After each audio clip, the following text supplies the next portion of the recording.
Buenos días con todos, hermanas y hermanas de la Academia Bíblica. Bienvenidas a otro sábado más. Bienvenidos. Es un gusto que nos estén acompañando, como siempre, madrugando. Ya vemos que el sol está entrando en nuestras ventanas. Va a ser un día muy bonito. Y queremos ponernos en manos de nuestro Señor antes de empezar la clase para agradecerle por lo bueno que ha sido esta semana, siempre cuidándonos, siempre dándonos esas bendiciones, la protección de estar aquí con vida, de tener ese aire para respirar y seguir en la, en la lucha diaria y en la bendición que Dios nos concede. Les voy a silenciar los micrófonos. Que apaguen los micrófonos. Ya les voy a silenciar yo los micrófonos a todos. Apaga tu micrófono. Ya está el mío apagado. Ya, vamos a ponernos en las manos del Señor y ya les estamos bloqueando todos los micrófonos, no hay problema.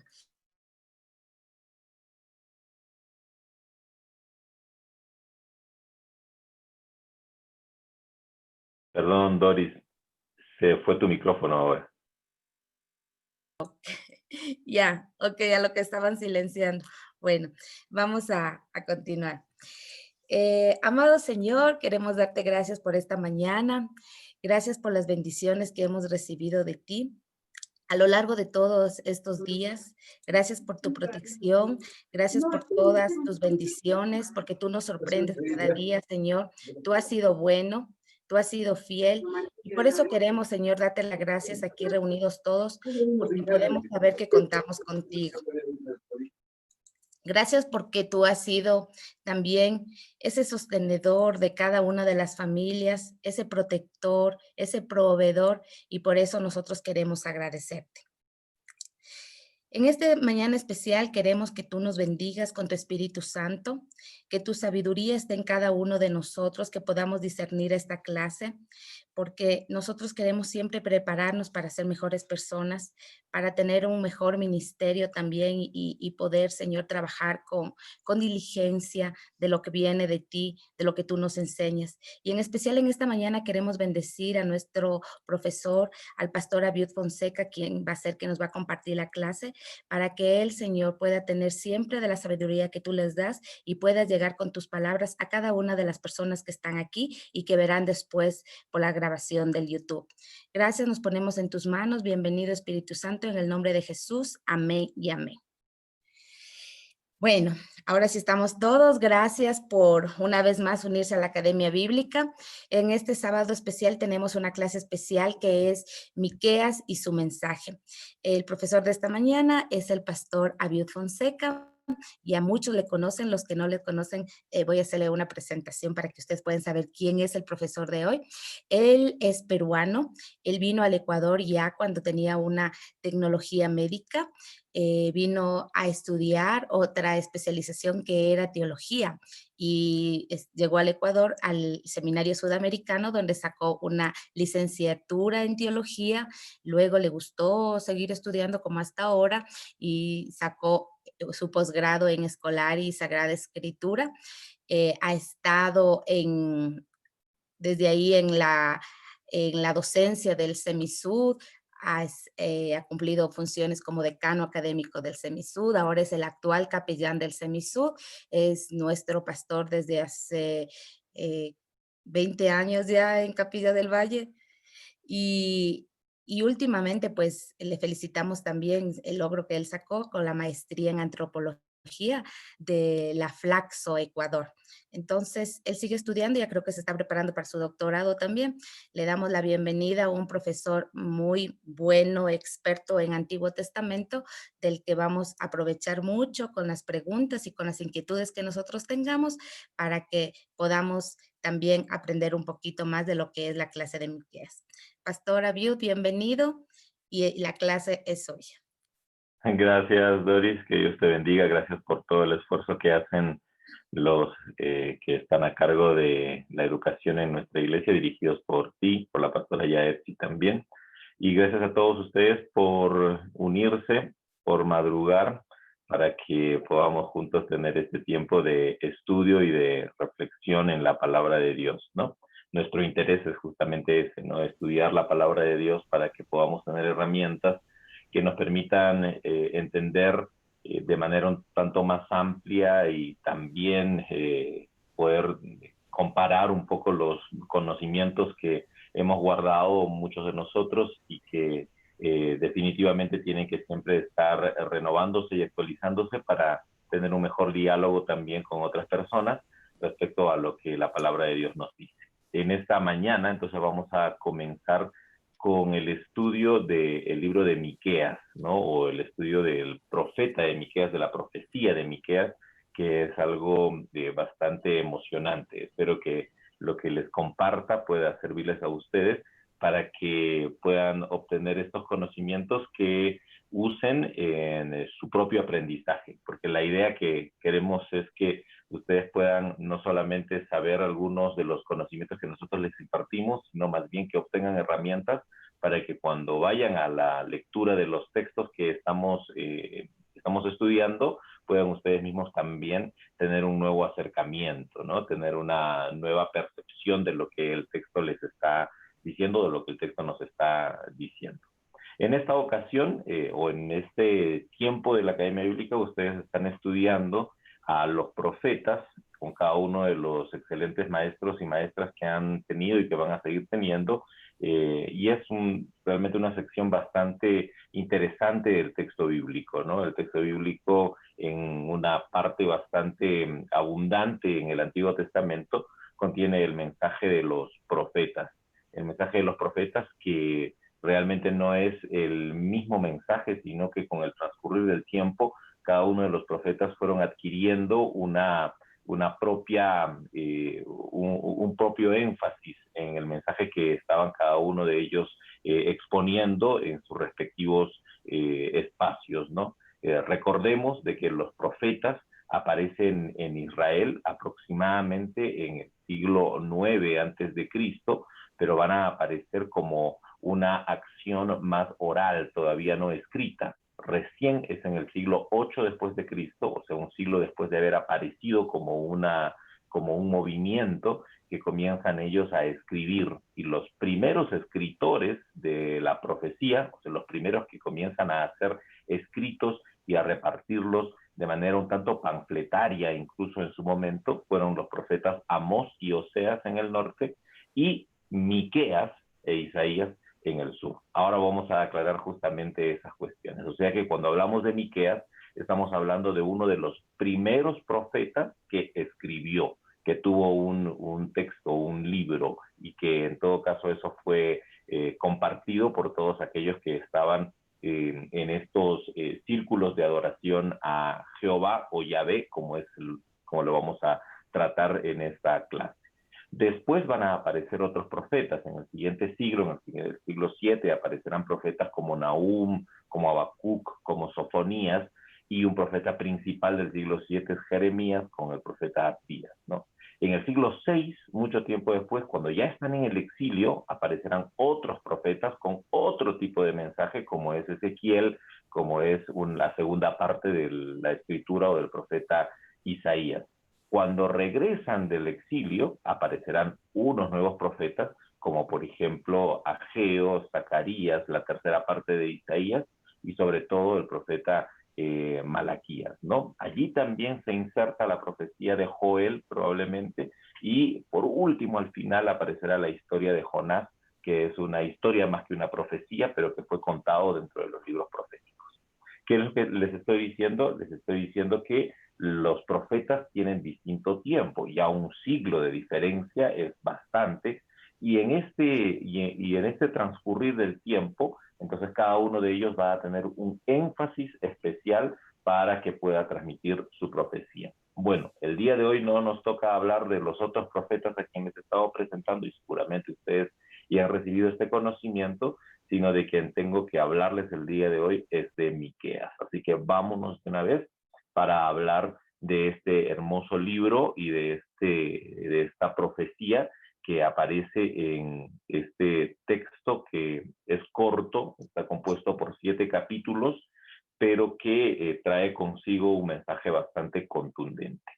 Entonces, para que podamos trabajar en orden, voy a hacer lo siguiente. Voy a ir avanzando y cada 10 minutos aproximadamente voy a detenerme para escuchar algún comentario o alguna pregunta que pueda alimentar nuestra clase de esta mañana. Entonces, como ustedes están silenciados, porque así es el mecanismo de control que tenemos en esta forma de trabajo, entonces pueden escribir sus preguntas en el chat o hacerlas luego que yo les dé este tiempo de los 10 minutos.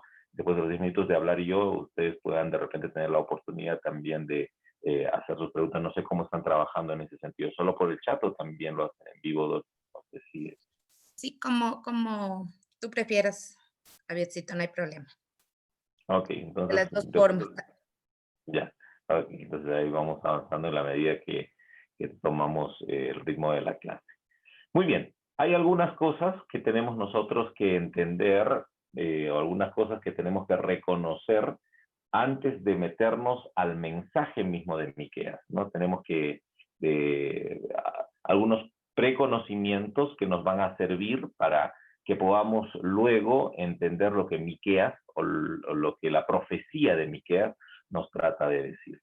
En principio, una de las primeras cosas que debemos nosotros reconocer, no solo en Miqueas, sino en casi todos los libros de la Biblia, es que casi todos los libros de la Biblia, a excepción, por ejemplo, de algunas cartas del apóstol Pablo, casi todos los demás en realidad son una compilación. ¿Qué quiere decir? Que no fueron escritos solamente por una persona, sino que fueron escritos por algunas personas. El caso de Miqueas, a pesar de ser un texto bastante corto, una profecía bastante corta, también tiene esta característica, ¿no? No podemos hablar nosotros de un solo escritor porque hay evidencias internas, o sea, el mismo texto nos está diciendo de que no necesariamente se trata de un solo profeta, sino de que se trata de una compilación de algunas profecías o, como se les conoce también, o algunos oráculos. ¿Qué significa esta palabra oráculo? Esta palabra oráculo significa cuando Dios, la divinidad, toma a una persona para que pueda hacer escuchar su voz a través de la voz de esa persona, en este caso del profeta. Ustedes dirán, pero todas las profecías deben ser así. No, no todas. Recuerden ustedes, por ejemplo, el texto de Jonás. El texto de Jonás es una narrativa, no es un oráculo. En Jonás nunca aparece la voz de Dios hablando a través de él. Solamente aparece una narración de cómo Dios le dio el mandato para que pueda ir a hablar a otro sitio que no era Judá, sino más bien Nínive, ¿no? Entonces, no todos los escritos proféticos están llenos de estas formas en las que Dios toma a un hombre, a un personaje, para que haga escuchar allí su voz. Cuando acontece esto, entonces a esa forma de escritura le llamamos la escritura oracular o los oráculos, ¿no? O en todo caso lo que también nosotros hemos entendido o hemos llamado como profecías. ¿Qué es Miqueas? Miqueas es una compilación de varias de estas profecías o de varios de estos oráculos, pero la primaria, la central, la más conocida, la que plantea una especie de eje en el libro de Miqueas, es una que fue hecha en el siglo VIII antes de Cristo. Anoten esto porque esto es importante, ¿no? ¿Qué pasaba en el siglo VIII? Ahorita vamos a ver para entender un poco mejor la profecía de Miqueas. Los profetas del siglo VIII, ya les dije, son los primeros profetas en escribir. Antes del siglo VIII, que es el siglo IX, acuérdense que todo lo que es antes de Cristo siempre va de manera inversa, ¿no? Entonces, antes del siglo VIII, que es el siglo IX, aparecieron otros profetas que se conocen como los profetas preclásicos. ¿Por qué? Porque eran profetas que no escribieron nada, sino que se habla de ellos porque transmitieron una profecía más bien oral, en este caso Elías y Eliseo, que aparecen en el libro de Reyes, ¿no? Que aparecen como los grandes profetas. Pero no hay un libro de Elías, no hay un libro de Eliseo, porque al parecer ellos no tuvieron la oportunidad de escribir nada. ¿Por qué no habrían tenido la oportunidad de escribir nada? Porque recién en el siglo IX antes de Cristo se estaba comenzando a terminar de establecer el alfabeto o el alefato hebreo, ¿no? O sea, recién la escritura estaba tratando de desarrollarse dentro de la cultura hebrea antigua. Ya en el siglo VIII la escritura está desarrollada y es por eso que ya comienzan a aparecer las primeras expresiones literarias. Dentro de estas primeras expresiones literarias hay 4 profetas que se les considera como los grandes profetas del siglo VIII, porque fueron los primeros, que son Amós y Oseas, me parece que ya han ido repasando a estos profetas, y también Miqueas, y aquí les puse un nombrecito medio raro, que se llama Isaías, y le puse este prefijo proto, porque indica que es la primera parte de Isaías. O sea, es la profecía de Isaías que fue recopilada en esta época, en la época del siglo VIII, ¿no? Esta primera parte de Isaías, o este primer Isaías, como le llaman algunos, va desde el capítulo 1 hasta el capítulo 39 de Isaías. Pero quien nos interesa, vuelvo a decir, es este señor o esta profecía que se llama Miqueas, que, como ustedes están viendo, tiene una distinción con las profecías de Amós y Oseas. Amós y Oseas hablaron para el norte de Israel, el reino del norte, mientras que Miqueas habla al reino del sur o al sur de Israel. Por lo menos esa parte importante de Miqueas que nos interesa a nosotros repasar y que vamos a repasar el día de hoy, ¿ya? Y luego vamos a hablar un poquito más sobre cómo este Miqueas tenía varios mensajes en su libro. ¿Quiénes eran los profetas? Los profetas, o que también en el hebreo se conoce como los Navín, esta palabrita es una palabrita que quiere decir profetas.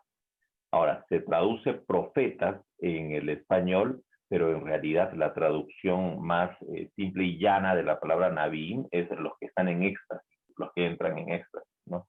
¿Por qué? Porque los profetas de ese tiempo, hasta el siglo VIII, luego ya no tanto, pero hasta en el siglo IX, los profetas como Elías y Eliseo, en el siglo VIII como los profetas que estamos nosotros mencionando, para que hablen el oráculo, para que traigan el oráculo de Jehová, el oráculo de Yahvé, ellos entraban en éxtasis, ¿no? Eso lo narra el texto bíblico cuando, por ejemplo, Eliseo, sobre todo, cuando quería hablar, pedía que le traigan un tañedor para que mientras el tañedor tocaba el arpa, él entraba en una especie de éxtasis y luego emitía este mensaje que venía de parte de Dios. Por eso el término Navín, que es el término que aparece en la Biblia hebrea, habla de los profetas como los que entraron en éxtasis. Y aquí voy a proponer algo que nos va a servir para leer el libro de Miqueas y todos los demás libros proféticos. Los profetas no solamente era gente que traía un mensaje religioso, sino que ellos comenzaron a conformar un partido político religioso. Político, y cuando hablamos de un partido político les voy a explicar luego por qué. ¿Ya? En ese tiempo la política y la religión eran inseparables. Entonces es por eso que cuando había alguien emitiendo un mensaje religioso, ese mensaje religioso también era un mensaje político, también era un mensaje que iba a trastocar estas formas de gobierno tan injustas que se fueron estableciendo en el tiempo en el cual nosotros estamos hablando. Ellos pertenecían a un partido político religioso que le vamos a llamar el partido político religioso yavista. ¿Por qué le llamamos el partido religioso yavista? Porque el Dios a quien estos profetas, los Navín, en todo caso representaban, en quien creían, era Yahvé, que en nuestra Biblia de la Reina Valera aparece como Jehová. Nosotros, por razones de nuestros estudios, vamos a hablar de ambos de manera indistinta. A veces me voy a referir como Jehová, a veces me voy a referir como Yahvé, para entender bien. Este partido político al cual pertenecían los profetas, el siglo IX, el siglo VIII, el siglo VII, pero sobre todo el siglo IX y el siglo VIII, que son los que nos interesa, se enfrentaron a otro partido político, que era un partido político muy fuerte, muy avasallador, que era un partido político que incluso mataba a los campesinos, que era el baalismo. Cuando hablamos de baalismo, ¿en quién pensaremos? En el dios Baal, ¿no? El dios Baal no solamente era un dios falso, sino que que los que seguían a Baal seguían una postura política que era una postura política muy opresora, era una postura política muy corrupta, que en todo caso les quitaba las tierras a los campesinos, y no solamente les quitaba las tierras a los campesinos, sino que incluso a algunos de ellos obligaba a sacrificar a sus hijos, sobre todo cuando aparecía la versión de este dios Baal que se llama Moloch. Cuando Dios Baal aparecía como Moloch, pedía incluso el sacrificio de los niños para que pueda así manifestar su poder. Entonces Baal representa a un dios, a una religiosidad y a una posición política muy avasalladora, ¿no? Pero también existía otro partido político, otra posición política y religiosa, que era yavista, así como la de los profetas, solamente que este yavismo no estaba, no radicaba en el campo o no estaba muy a favor de los pobres, sino más bien estaba dirigido por poderosos que desde las ciudades como Jerusalén también emitían alguna forma de opresión a los campesinos. O sea, por lo menos estamos distinguiendo tres posiciones político-religiosas. La de los profetas, que es un yavismo, que vamos a llamarle yavismo del campo.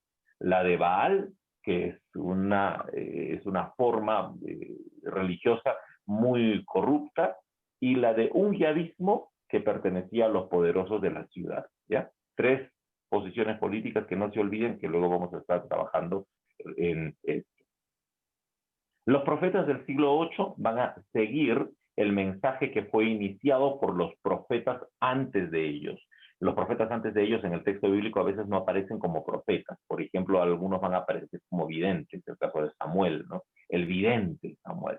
El término que en hebreo está es el roé. Los roé fueron los primeros, la primera forma en la cual aparecen esta forma de vida o esta forma de expresar la fe y a la vez también la posición política frente a la corrupción que había en aquel entonces. Luego aparecerán los varones de Dios o los Ish Elohim como Elías y Eliseo, a quien por lo general se les habla como profeta, pero se utiliza el término Ish Elohim o varón de Dios para referirse a ellos, y es esta parte cuando ya la profecía va cuajando, va estableciéndose como una postura político-religiosa. Tanto los videntes, los roé y los Ish Elohim o varones de Dios eran personas del campo que defendían sobre todo a los que estaban en una situación de marginación como eran los campesinos, ¿no? Que andaban oprimidos por las políticas que habían sido propuestas por los gobiernos de turno, y esos gobiernos de turno eran o baalistas en su mayoría, o en todo caso tenían un yavismo, pero no un yavismo a favor de los campesinos, sino un yavismo a favor más bien de los poderosos, ¿ya? Entonces los videntes, los varones de Dios, empiezan la protesta y quienes ya la consolidan a través de escritos son los profetas o Nahabim, que aparecerán a partir del siglo VIII como los que hemos mencionado. Ok, me detengo entonces aquí un ratito para escuchar o ver si es que hay alguna pregunta o algún comentario.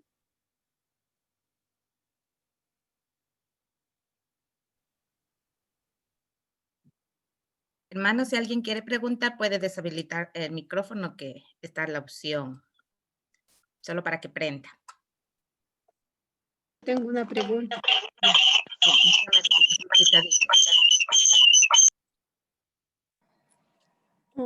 ¿Puedo preguntar? Sí, siga, Rusito. Ya. ¿Elohim es un nombre que se le atribuye a Dios o es una cualidad?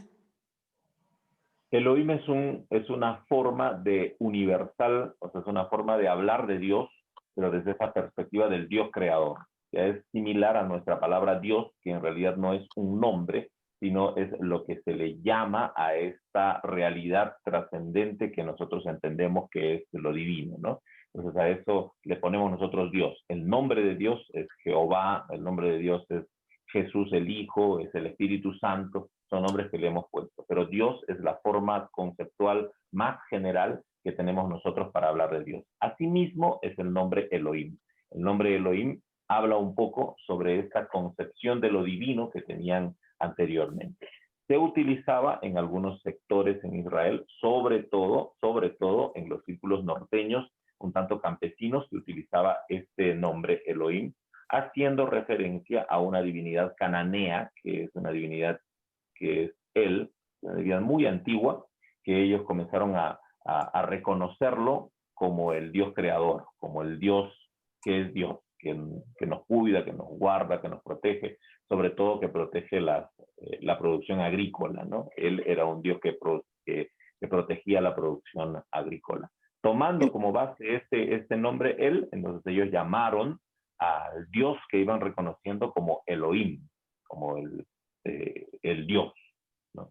Entonces, por eso se utiliza el nombre Elohim muchas veces. Cuando ustedes en el Antiguo Testamento encuentren la palabra Dios, el hebreo que lo antecede es Elohim. Cuando encuentren la palabra Jehová, el hebreo que le antecede es Yahvé.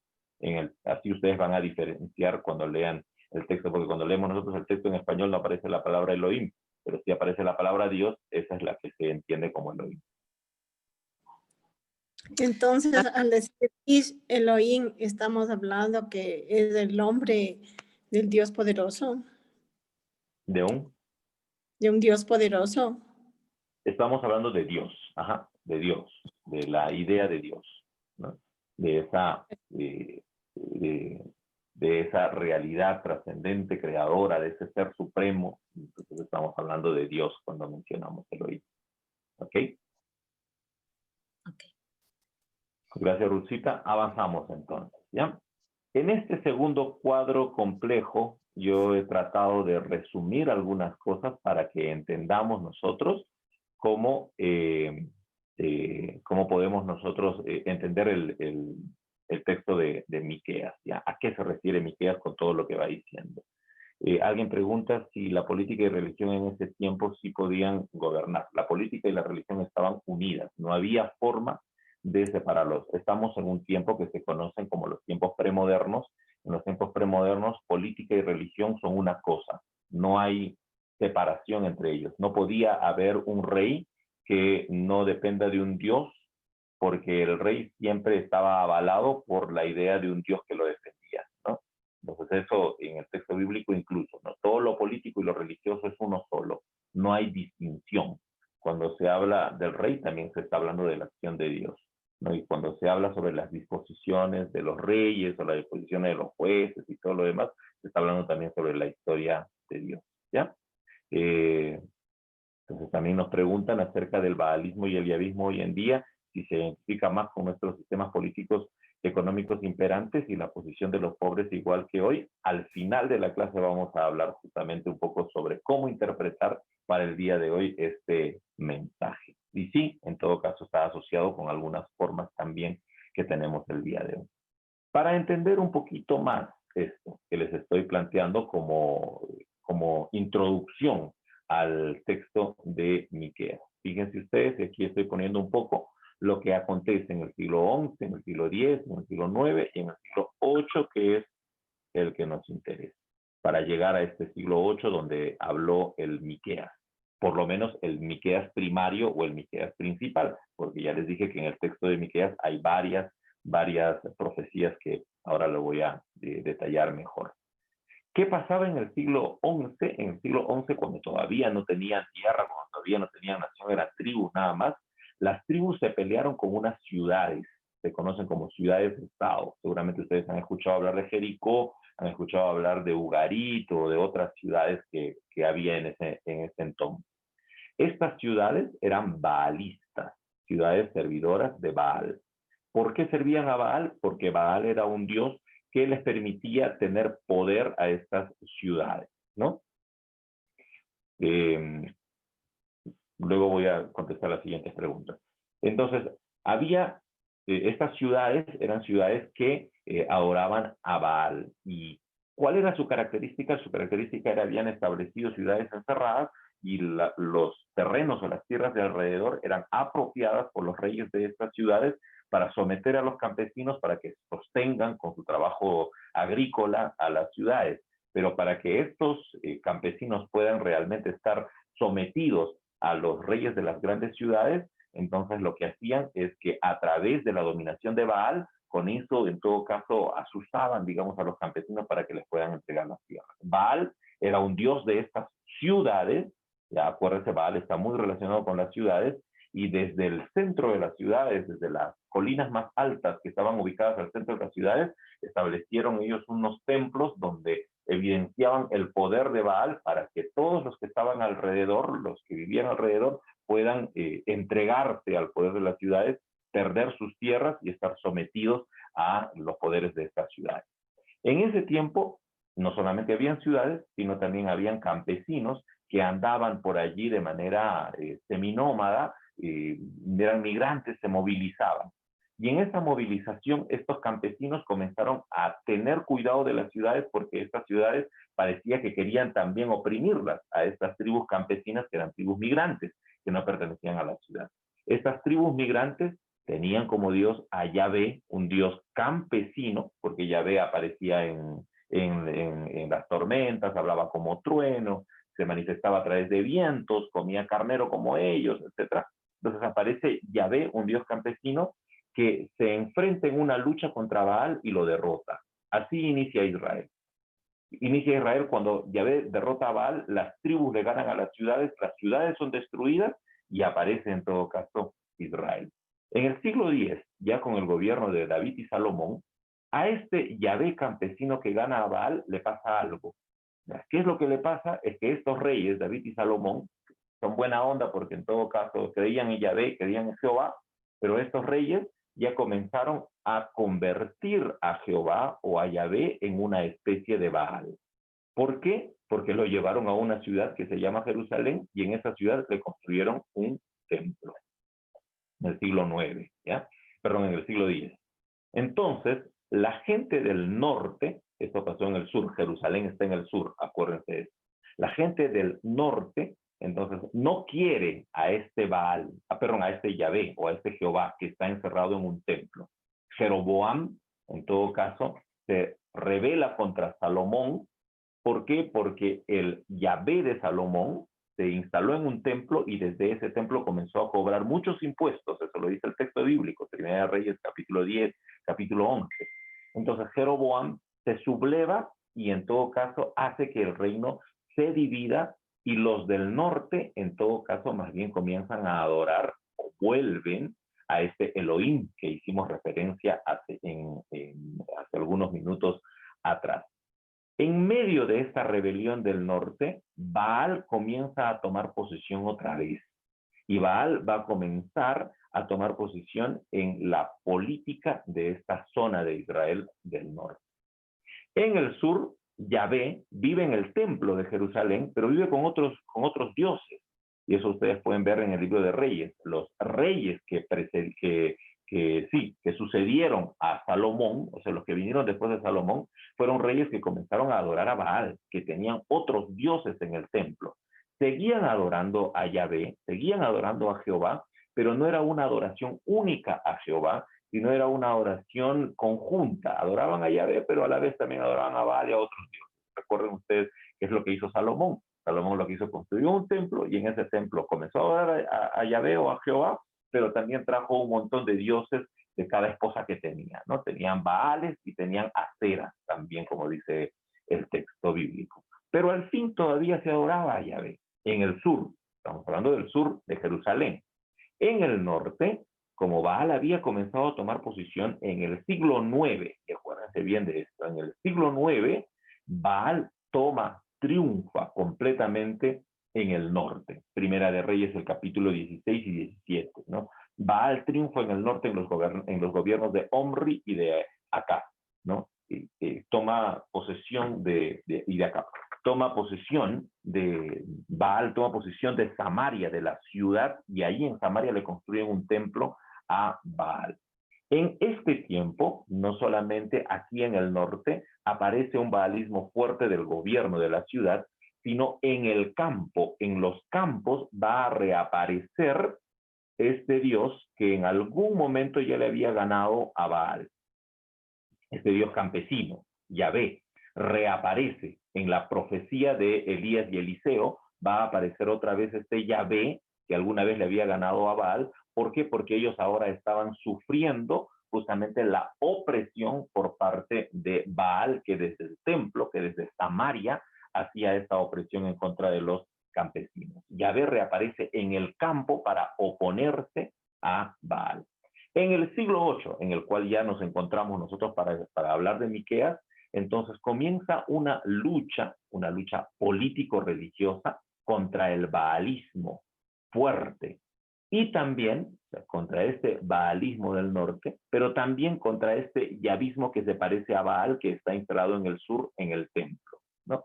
Aparece una lucha contra el baalismo de la ciudad y contra el yavismo que los oprime en la voz de dos grandes profetas, Amós y Oseas, en el norte, que ellos van siguiendo a este yavismo del campo que ha aparecido para procurar tumbar a este Baal que les está oprimiendo, ¿no? Recuerden ustedes que, por ejemplo, ¿qué hace Elías en algún momento? Elías mata a 400 profetas de Baal, que eran profetas opresores de buenas a primeras. O sea, ahí nos habla ya de una rebelión que hubo en contra del baalismo dominante de aquel entonces, ¿no? Amós y Oseas siguen un poco eso y lo que tratan es justamente de hacer validar un poco este yavismo del campo. Luego de que aparecen Amós y Oseas, en el sur, en el siglo VIII, aparecerán también estos defensores del Yahvé del campo, Miqueas e Isaías. Pero a nosotros nos importa mucho este Miqueas. Entonces, para que entendamos el libro de Miqueas, tenemos que entender que él se está dirigiendo en contra de este yavismo parecido a Baal del sur, de la ciudad, del templo, y en contra del baalismo del norte. En contra de estos dos se va a dirigir Miqueas en su profecía, ¿ya? Siguiendo un poco las profecías que ya él conocía de Amós, sobre todo, que hablaban, y de Oseas, que hablaban de este yavismo del campo que se estaba enfrentando a estas otras dos formas de entender la religión y la política. Hasta ahí me quedo, de repente tienen alguna pregunta. Alguien tenía una pregunta por aquí, que era, ¿cuándo el pueblo judío comienza a hablar en hebreo? Sí. El hebreo es una lengua que, de acuerdo a las búsquedas arqueológicas, se ha establecido de que comienza a hablarse o comienza a aparecer ya como una lengua constituida a partir del siglo IX. A partir del siglo IX. Algunos creen que a finales del siglo X, había un hebreo muy básico y luego en el siglo IX ya tenían un hebreo más constituido. En su tiempo, ¿cómo se les llamaría a los profetas? Se les llamaría algo así como terroristas, no tanto como terroristas. No eran no generaban terror, más bien ellos lo que hacían es protestar en contra del terror generado por el terrorismo de Estado desde entonces, que era el baalismo y el yavismo de la ciudad que gobernaba, ¿ya? Se les llamaba profetas porque eran gente del pueblo que tenían formas de protestar y de enfrentarse a una realidad que estaba quitándoles sus campos y estaba quitándoles también sus ganados, ¿no? Entonces, los profetas aparecen en esa línea, ¿ya? Ok, entonces ahí, con este cuadrito vamos a retornar a este cuadrito en algún momento para poder entender un poquito más. Este cuadrito que les presento aquí es solamente para que puedan ustedes saber más o menos. Es un listado de los reyes del sur que gobernaban en Jerusalén, y este es un listado de los reyes del norte que gobernaban en Samaria, ¿ya? Estos son los reyes y los años que más o menos gobernaron. Para tener un poquito más de idea, en la época de este rey, de Ezequías, en los años 728, o sea, en años 700, siglo VIII, ahí es cuando aparece Miqueas. Miqueas habla en este tiempo. En este tiempo, 728, en el tiempo de Ezequías, ¿qué pasaba esto es en el sur? ¿Qué pasaba en el norte? En el norte se iba perdiendo la batalla contra el imperio asirio, de tal modo que el norte termina en esta época, en la época en la cual apareció Ezequías. El norte termina bajo la conquista de Asiria, del imperio asirio, que destruye el reino del norte y toma la ciudad de Samaria.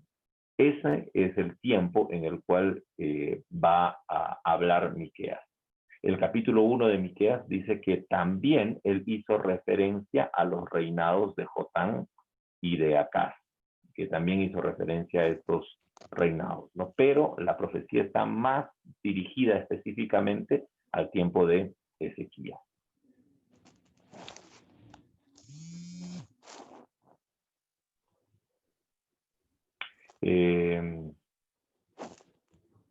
Todos los listados estarán grabados para copiarlos. Luego les puedo luego dejar el PowerPoint para que puedan ustedes tener también acceso a este material que les estoy dando. Estas profecías que decían que mencionaban los profetas estaban acompañados de señales de parte de Dios, sí, completamente, ¿no? ¿Por qué los profetas comenzaron a tener tanta respuesta por parte del pueblo? Era por su mensaje que era un mensaje así directo contra la corrupción y el poder de los gobernantes, pero estaba acompañado por algunas señales que también eran visibles por parte del pueblo. Ahora, lo que sí tienes que recordar es que estas señales, o sea, estas señales mágicas, poderosas, así, no solamente formaban parte de lo que los profetas decían, sino que también los grupos poderosos tenían sus propios magos, y sus magos también se caracterizaban por hacer estas señales, solamente que la profecía, en todo caso, era acompañado por señales, o los relatos que nos hablan de la profecía nos van a decir que estas señales eran un tanto más poderosas que las que hacían los magos que tenían en todo caso los reyes, ¿no? Es por eso que los profetas se van a posicionar como gente a quien hay que hacerle caso, porque eran campesinos. Los profetas no eran una clase social alta, no eran personajes muy visibles porque tenían algún tipo de abolengo o algún tipo de linaje, sino porque era gente del campo que tenían un carisma fuerte, y ese carisma fuerte les hacía, en todo caso, ser escuchados por el pueblo, y sobre todo porque ellos recibían el mensaje y hablaban de parte de Yahvé o hablaban de parte de Dios, ¿no? Miqueas vivía en el campo, en la ciudad. Ahora justamente vamos a hablar un poco sobre eso. Ya nos hemos posicionado un poco. Ya lo que quiero que ustedes recuerden. En el reino del norte, baalismo de la ciudad de Samaria, que les cobraba impuestos a la gente del campo. En el sur, Yahvé estaba instalado en el templo, y este Yahvé, que convivía con otros dioses desde el templo, también pedía impuestos y en todo caso oprimía a la gente del campo. Los profetas comenzaron a hablar desde ese campo oprimido por el baalismo y por el yavismo de la ciudad. ¿Qué yavismo tenían los profetas? Los profetas tenían un yavismo campesino, ¿no? Recuerden ustedes que Elías, por ejemplo, ¿cómo era el yavismo de Elías? Chévere, ¿no? Porque la primera cosa que le dice Dios a Elías es: va a haber sequía, y le habla a través de la lluvia. ¿Quiénes son los que conocen los ciclos de la lluvia? ¿Quiénes son los que conocen todo eso? Pues es la mentalidad campesina. Elías representa mucho a esa mentalidad campesina que se opone contra el baalismo de Samaria, y a la vez también habla contra este yavismo de la ciudad. El yavismo de la ciudad y el baalismo de Samaria son los que están representados por los poderosos que han tomado a la religión y la política para oprimir a todos los campesinos pobres. Y desde esa voz del campesinado pobre habla Miqueas. ¿Dónde vive este Miqueas? Bueno, en todo caso, me paso aquí para responder y seguir trabajando. Miqueas es un campesino que vive en Moreset, que es Moreset Gat, le llaman algunos, que es una aldea de Judá, del sur, ¿ya? Casi todos los investigadores van a decir que la voz de Miqueas es la voz de un campesinado, y el sitio desde donde él viene es justamente un sitio campesino. No es de Jerusalén, no pertenece a la gran ciudad, sino pertenece a una de esas villas que estaban alrededor de la ciudad, ¿ya? Que es Moreset, como él mismo se presenta en el capítulo 1, en el verso 1. Y pertenece justamente a esta voz que está ajena a esta dominación de la ciudad, ¿ya?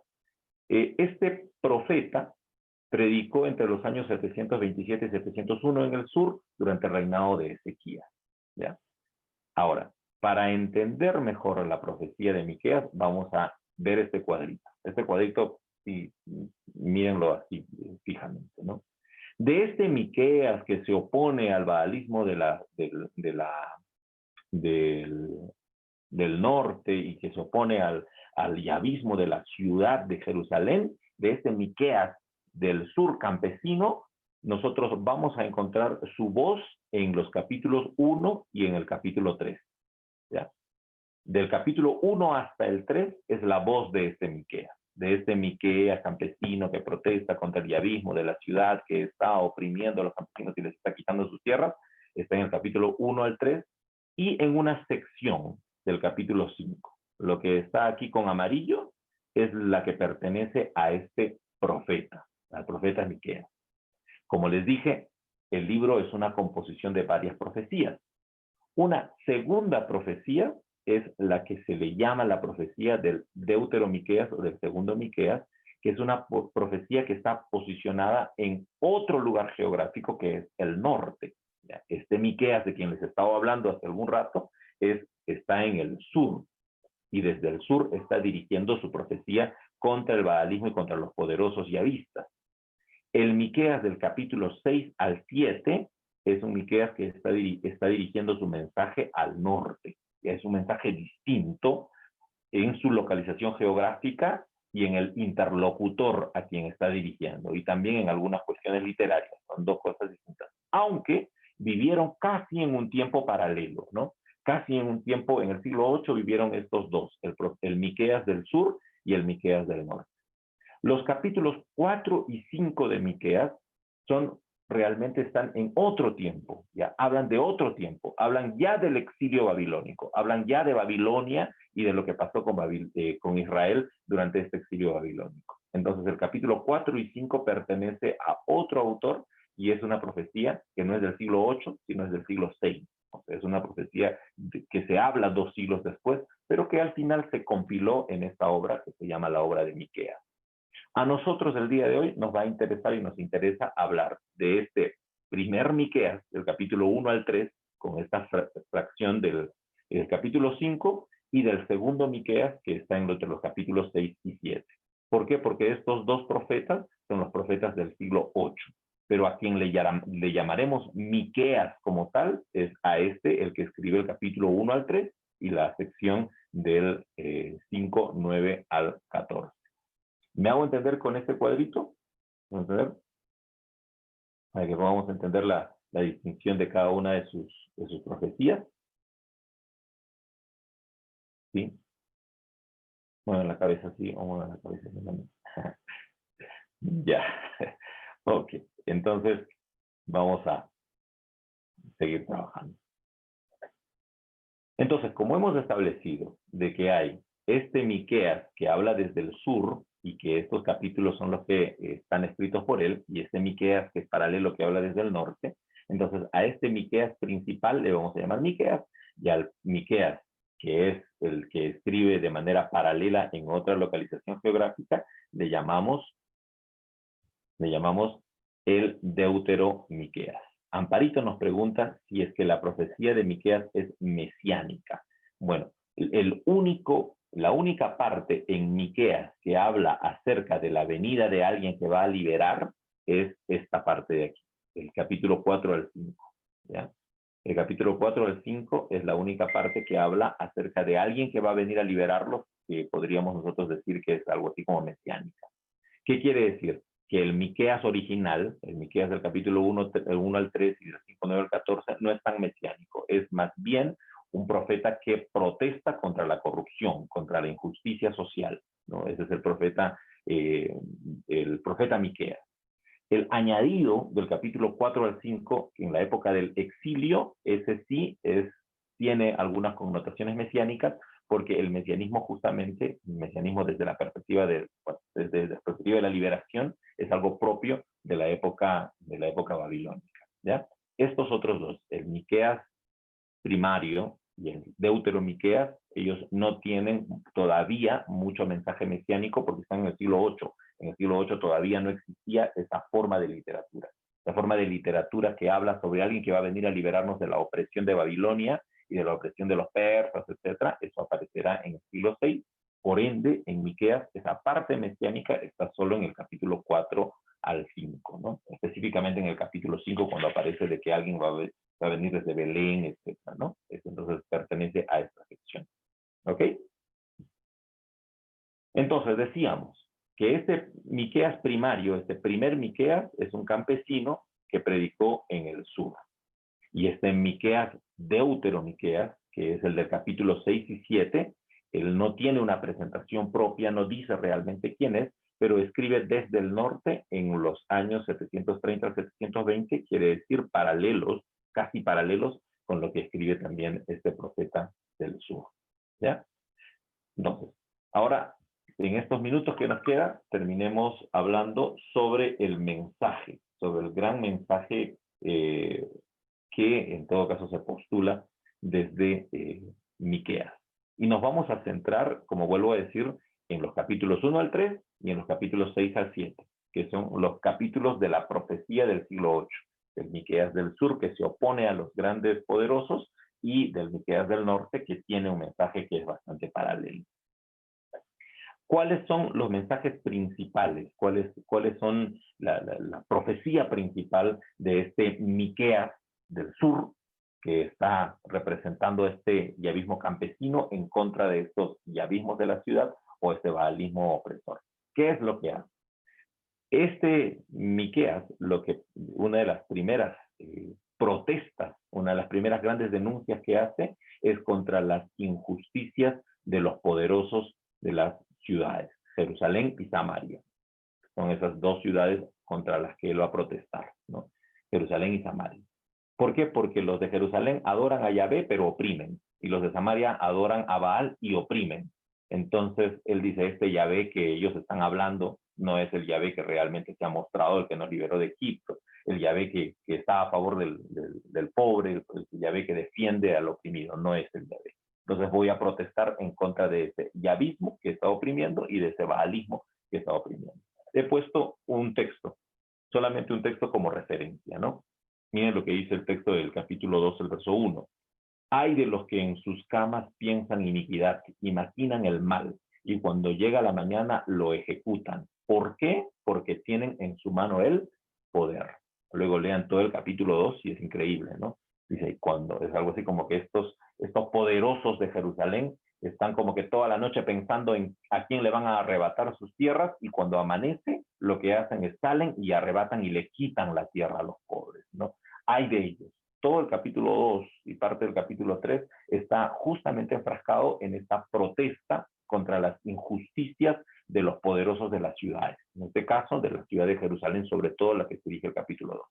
El capítulo 6 dice, daré por inocente al que tiene balanza falsa y bolsa de pesas engañosas, o sea, ese comerciante rico que nos roba. Sus ricos se colmaron de rapiña y sus moradores hablaron mentiras, y su lengua engañosa en su boca, ¿no? Y luego hace toda una descripción de lo que le va a pasar o lo que le va a venir a aquellos que en todo caso están desde el ejercicio desmedido del poder, desde la desmesura del poder, entonces están oprimiendo a los campesinos, están oprimiendo a aquellos que en todo caso están luchando por la vida, ¿no? Recuerden eso, ¿no? Recuerden ustedes que tanto el baalismo de Samaria como el yavismo de Jerusalén deben sostener sus excentricidades, o sea, sus templos fastuosos y sus palacios grandes. ¿Cómo lo sostienen? Los aristocráticos no trabajan, los aristocráticos lo que hacen es cobran impuestos. ¿Y estos impuestos a quién les cobraban? A los pobres. Y si los pobres no daban impuestos, ¿qué hacían? Les expropiaban sus tierras. Entonces, desde allí está hablando Miqueas y está diciendo, esta gente que está toda la noche pensando en qué más le va a quitar al pobre, y cuando amanece le quita todo lo que tiene el pobre, ¿no? ¿Para qué? Para sostener sus grandes fastuosidades, ¿no? Y dice, estos que trafican con el dinero y con lo poco que tienen los pobres, estos son los que van a tener en todo caso el juicio de Jehová. Esa es una de las primeras cosas que va a proclamar la profecía de Miqueas. Una segunda cosa que proclama la profecía de Miqueas, a ver. Exacto. Una de las siguientes cosas que proclama Miqueas, déjeme solo responder una pregunta antes de seguir con la segunda.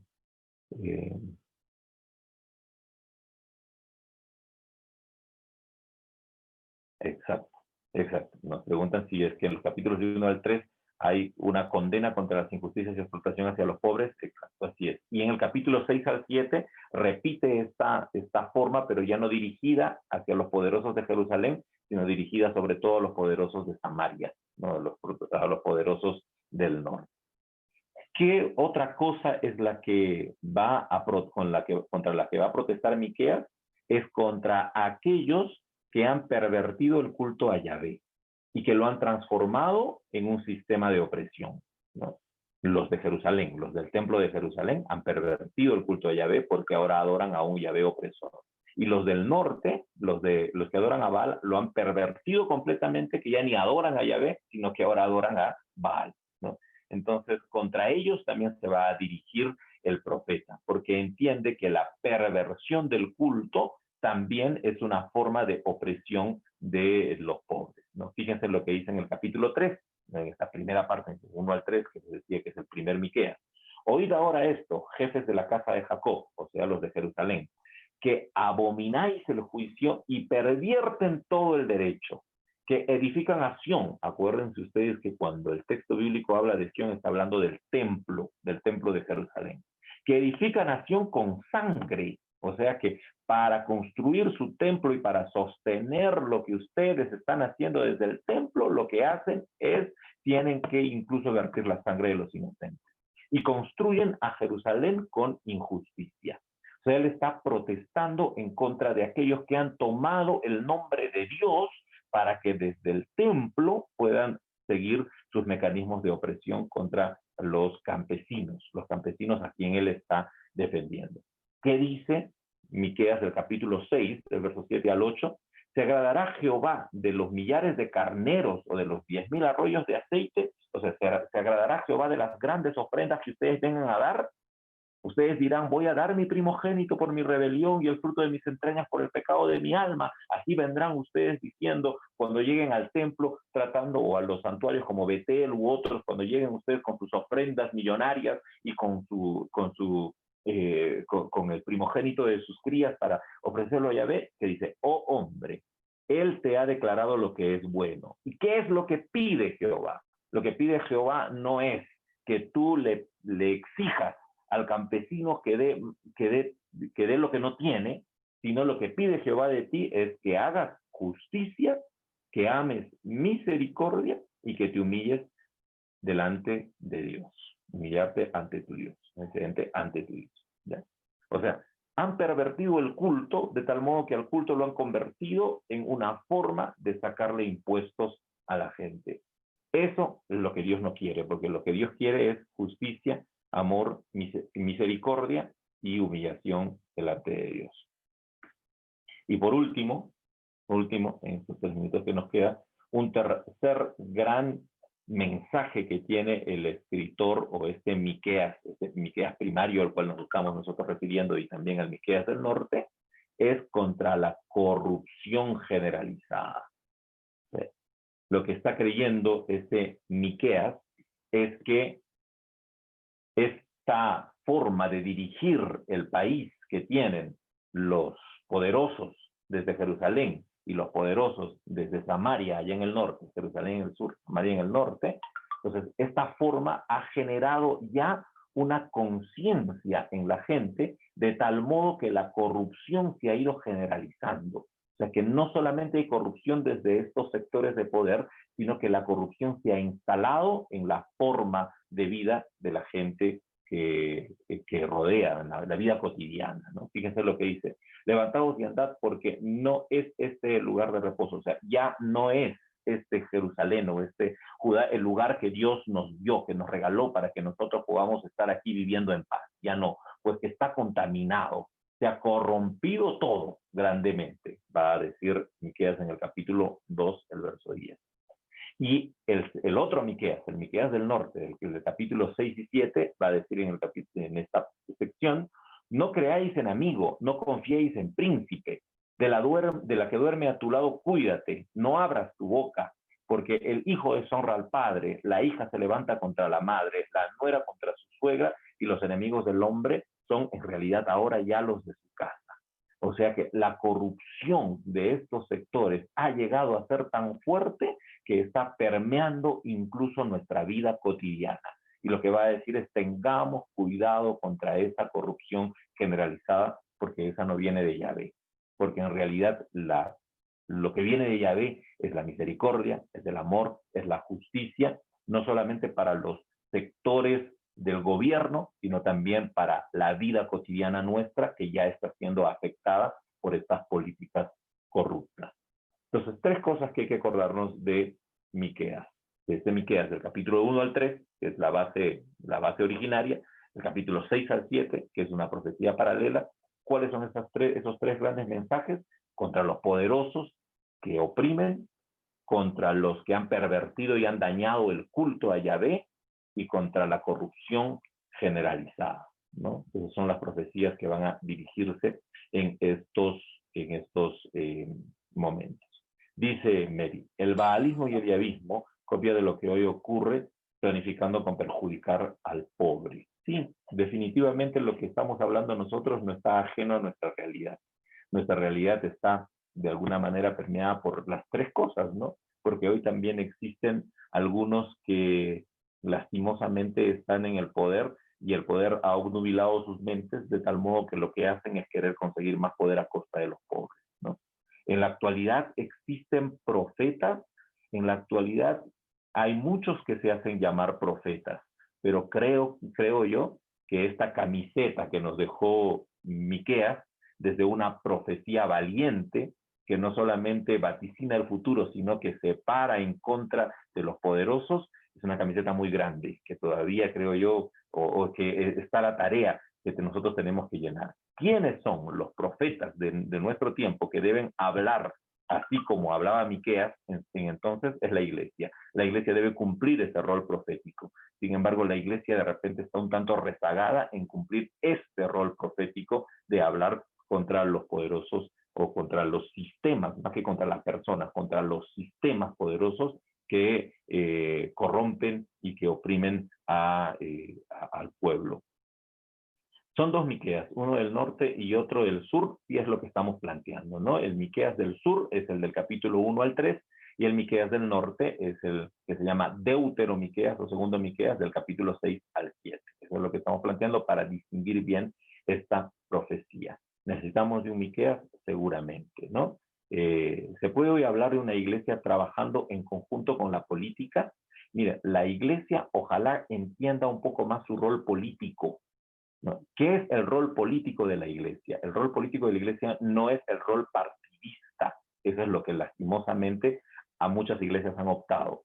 Muchas iglesias han optado por creer que hacer política es querer tomar el poder, ¿no? Así como le pasó a la iglesia en el siglo IV cuando Constantino la proclamó como la iglesia oficial. Entonces lo que quieren muchos en la iglesia es que se cumpla un rol político tomando el poder para gobernar.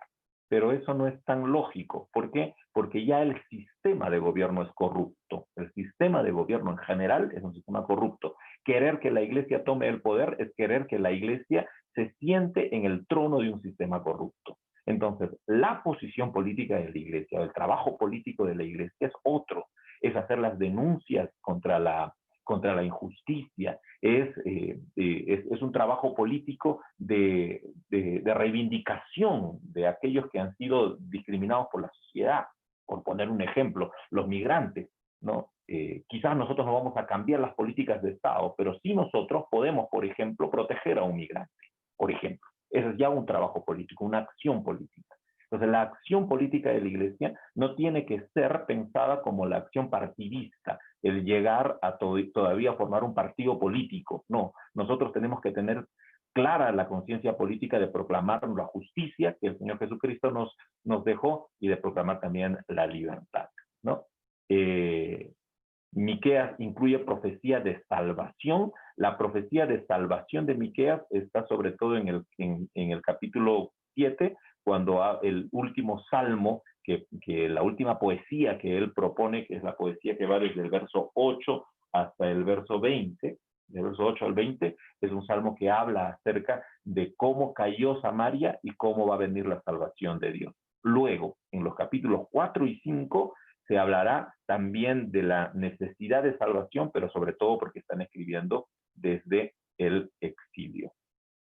¿Cómo se interpretaría para nuestros tiempos la crisis que habla Miqueas en el capítulo 6, del verso 6 al 8? Bueno, creo que habría ahí igual estas tres claves que estamos proponiendo, ¿no? En el capítulo 6 al 8 es, por favor, poderosos, dejen de ser injustos.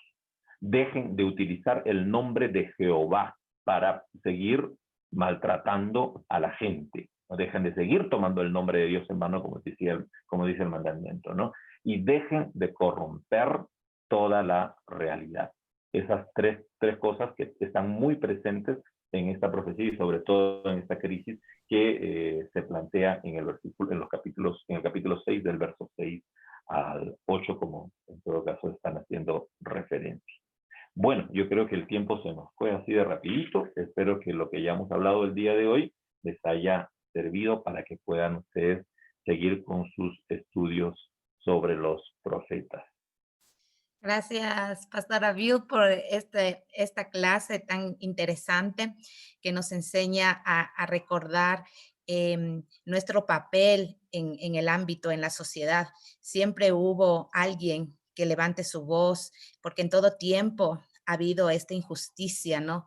Y llegó Jesús también en un tiempo muy, muy fuerte, donde también se oprimía mucho. Y nosotros, a lo largo de todas las historias, Latinoamérica ha sufrido estas formas de gobierno. Entonces, nosotros como iglesia, como personas de Dios, sin tomar partido, sino trabajando desde nuestros sitios, podemos hacer algo más. Y eso es lo que nos enseña hoy, el mensaje que nos deja, y estamos muy agradecidos por una enseñanza muy clara y muy contundente para desafiarnos a nosotros a ser mejores desde nuestros ministerios. Queremos agradecerles a todas las personas, hermanos que han estado aquí, a los nuevos que se han unido una vez más. Gracias, esto va a estar subido al YouTube para que puedan cumplir con sus cuestionarios las personas que no han podido conectarse en vivo y que estarán viendo la grabación. La próxima clase tenemos también a un profesor internacional, y aquí todos se han vuelto internacionales también, como la Academia Bíblica, que es el profesor de Brasil, Klaus Moraes, que ha estudiado también en el seminario y fue estudiante. Ahora ya está, hizo su licenciatura y ahora ya está en su país también cumpliendo su ministerio.